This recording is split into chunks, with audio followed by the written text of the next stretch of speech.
अस्सलामु अलैकुम वरहमतुल्लाहि वबरकातुहू। भाइयों, हम बहुत सारी चीज़ें दिनों रात खाते रहते हैं, लेकिन हमें कभी भी ये पता लगाने की कोशिश की कि वो चीज़ हलाल है या हराम है।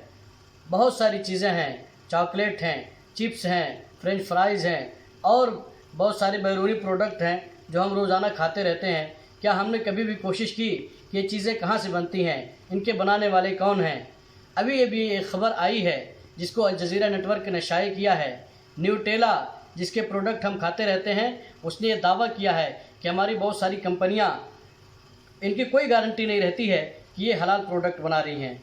बाद में उसने रुजू भी किया है कि वो जो पोस्ट शाये हुआ था वो गलत था और हम माजरत चाहते हैं कि वो किसी मिस्टेक की वजह से शाये हो गया था।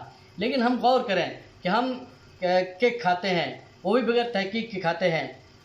दीनी रुझान हमारे अंदर से कितना ख़त्म होता जा रहा है। अगर आदमी कोई दीन की बात कर दे तो हम उसको बैकवर्ड समझते हैं। मिसवाक टोपी बेचने वाला आज गरीबी की ज़िंदगी गुजार रहा है, जबकि हम देखते हैं कि ब्रश और उसके पेस्ट बनाने वाले आज करोड़ों के मालिक बने बैठे हैं। ये सब कैसे हो रहा है? उनको मालिक हम ही ने बनाया है। हम गौर नहीं करते हैं, हम अपने ही लोगों को कमज़ोर करते रहते हैं।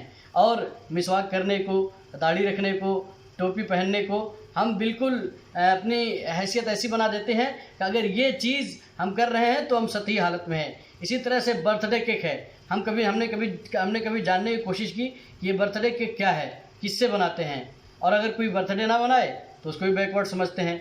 अल्लाह रहम करे।